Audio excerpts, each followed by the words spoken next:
Hi there, my name's Briers and I wanted to talk to you about spiritual counselling, what that is and how that might be useful to you. So spiritual counselling is a service I offer and a lot of other interfaith ministers do. I'm an interfaith minister and there's another video about what that means. So as an interfaith minister it's something I offer. And spiritual counselling is a little like regular counselling and sort of similar to psychotherapy in some ways, although they're mostly dealing with emotional life and kind of psychological health. In spiritual counselling we're really looking at the spiritual life and spiritual health, which is something that's less talked about in today's world.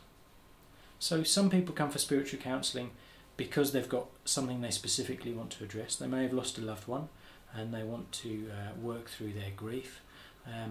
They may be feeling disconnected from their life or dissatisfied, a kind of sense of general background dissatisfaction, and sometimes spiritual counselling can be really good for that.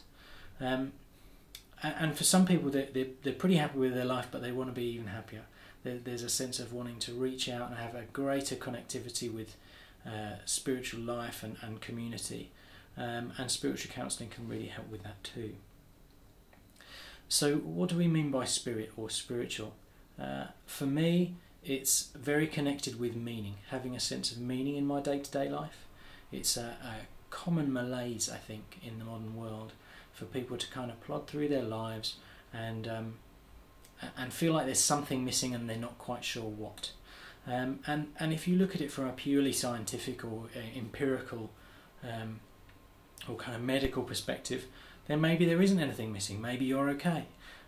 But in my experience, there have definitely been times in my life where I've tried to bring that view and it still doesn't stop the nagging feeling that there's something missing.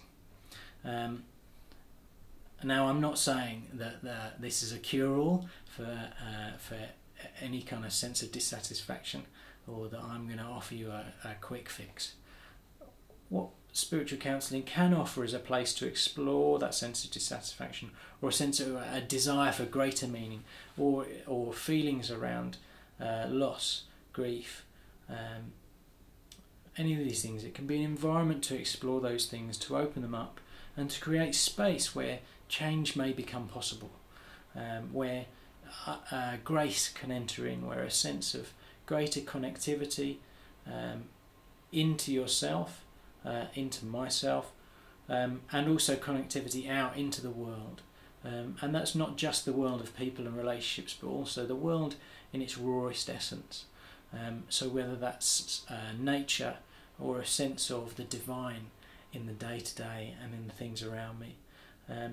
So sometimes for some people that's very explicitly a kind of sense of God, if you like, if that term works for you. And for others it's not, it's not that clear cut or that clean. It's more like the universe or spirit or even just this kind of underlying sense of meaning and purpose behind life. And all of that is territory that we can explore in spiritual counselling, and my experience is that I can help you to deepen that and to have more of that in your life, and the people that I've worked with seem to have got a lot from that sense of support and that sense of deepening into meaning. So if that's something that appeals to you, then it would be great to hear from you. And if you've got any questions about that, then please do get in touch. The website is www.fudoshin, FUDOSHIN.org.uk. Please do get in touch. Take care.